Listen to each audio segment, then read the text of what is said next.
Avec la sortie des nouvelles fonctionnalités sur Windows Azure, on a pas mal de questions qui se posaient assez fréquemment et il nous a semblé intéressant de faire un petit aperçu des intérêts qui pouvaient exister dans l'utilisation de Windows Azure par rapport à ce que vous avez aujourd'hui chez un hébergeur classique. Alors, la première fonctionnalité qui est tout à fait nouvelle sur Windows Azure, c'est de vous redonner un environnement à peu près identique à ce que vous avez lorsque vous êtes sur un hébergeur traditionnel. Alors, qu'est-ce que ça veut dire? Ici, vous voyez le portail de Windows Azure. J'ai créé une nouvelle machine virtuelle qui est ici. Et cette machine virtuelle, je peux la prendre en contrôle, exactement comme vous le faites sur toute machine Windows Server. Et du coup, si vous avez besoin d'installer des éléments divers et variés, euh, vous avez des disques durs persistants, vous avez une machine qui est exposée sur Internet, avec la liberté d'administration, le choix des ports, etc., etc. Bref, on se retrouve dans un modèle extrêmement familier. Donc ça, c'est la première raison, c'est que la courbe d'apprentissage pour aller vers Windows Azure est beaucoup plus légère qu'elle n'était jusqu'à l'apparition des fonctionnalités de machines virtuelles. Il y a d'autres éléments intéressants. Il y a par exemple les disques durs. Alors pourquoi est-ce que ces disques durs sont intéressants sur Azure? Parce que nous avons un mécanisme permettant de les préserver de toute panne hardware. Alors comment ça fonctionne? Lorsque vous êtes sur votre machine virtuelle ici, vous allez découvrir dans l'onglet Disque la présence d'un disque et ce disque est stocké dans Azure Storage, donc le mécanisme de stockage de Windows Azure, ce qui vous garantit deux choses. D'une part, chaque donnée que vous mettez sur ce disque est automatiquement répliquée en 3 exemplaires sur le data center local, ce qui vous garantit que quoi qu'il arrive, vous ne pouvez pas perdre une donnée qui a été mise sur ce disque dur. La deuxième fonctionnalité, qui est activée par défaut, c'est la recopie systématique de ces données sur un autre data center situé sur la même plaque géographique, de façon à vous garantir que, même en cas d'indisponibilité globale de toute une région du monde, par exemple le data center de Dublin, eh bien vous aurez la possibilité de récupérer ce disque dur sur l'autre data center, en l'occurrence Amsterdam. On a ensuite une équation économique intéressante. Donc le prix, je vais vous donner ici un exemple. On va se rendre dans la calculatrice et le simulateur de coûts de Windows Azure pour estimer les coûts de fonctionnement. Alors cette calculatrice, elle est disponible ici directement dans le portail. Vous avez Pricing qui vous amène sur une calculette simplifiée.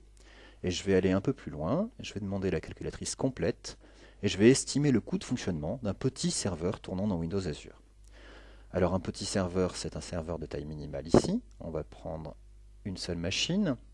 On va ensuite s'intéresser au stockage. Donc je vais me mettre dans une situation où je ne suis que sur le data center local. Je ne veux pas répliquer mes données sur un autre data center. Et on va prendre 25 Go qui représente la taille en gros de votre disque système avec les principales applications installées dessus. Et on va dire que ce disque va avoir par mois une vingtaine de millions de transactions, donc de mise à jour sur le disque lui-même. Ensuite, je ne vais pas prendre de base de données, puisque je peux l'installer sur la machine locale si je le souhaite. Et je vais maintenant m'intéresser à la bande passante. Et ici, on va supposer que mon système voit passer, mettons, 1 giga par jour en trafic sortant. Donc voilà pour l'équation mensuelle. Et je me retrouve avec ici une facture de un peu plus de 12 euros qui représente les frais de fonctionnement estimés par mois pour une petite machine dans Windows Azure.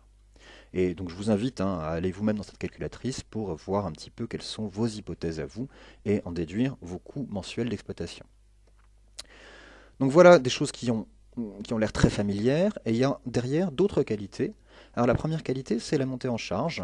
Donc on vous en parle depuis toujours. Sur ces nouvelles machines virtuelles, on a une fonctionnalité extrêmement simple de mise en œuvre qui consiste à changer très facilement la taille de votre machine. Donc je retourne ici dans mon portail et je vais retrouver l'intégralité des éléments que je vous ai présentés jusqu'ici et je vais retourner spécifiquement sur mon petit serveur qui est ici dans les machines virtuelles. Et ce petit serveur ici, je vois donc toutes ces métriques d'utilisation, je vois tous ces réglages, et il se trouve que c'est une extra small en l'occurrence, et je commence à avoir du trafic, donc ça ne suffit pas à absorber ma charge. Ce que je peux faire ici en un clic, c'est changer la taille de la machine virtuelle sur laquelle tourne mon serveur web, et un reboot plus tard, ma machine sera à nouveau disponible, à l'identique, j'ai pas de réinstallation, pas de réactivation, rien du tout. Ça vous permet de passer d'une toute petite à une très grosse machine en quelques minutes. Naturellement, cette technique-là, elle est très utile si vous ne voulez pas toucher à votre application. Si vous voulez modifier un petit peu votre application pour tirer avantage d'autres fonctionnalités de Windows Azure, nous avons tout un ensemble de services complémentaires à votre disposition. Donc ces services complémentaires, je vais vous en citer quelques-uns pour vous donner un petit aperçu des possibilités. Donc d'abord on a des fonctionnalités de réseau hybride. Donc c'est la possibilité de mettre à cheval sur le même réseau des machines dans un data center et des machines situées chez vous. On a également un bus de service qui va vous permettre de faire du pub-sub par exemple, donc des systèmes de notification extrêmement simples de mise en œuvre et qui vont passer y compris dans l'entreprise si vous en avez besoin. On a également de l'authentification. Si vous voulez que les applications dans le data center exigent une authentification utilisant l'Active Directory de l'entreprise, tout est conçu par défaut dans Azure pour permettre ça. Bon, et je ne vais pas faire le détail, hein, mais on a comme ça tout un ensemble de services complémentaires à votre disposition.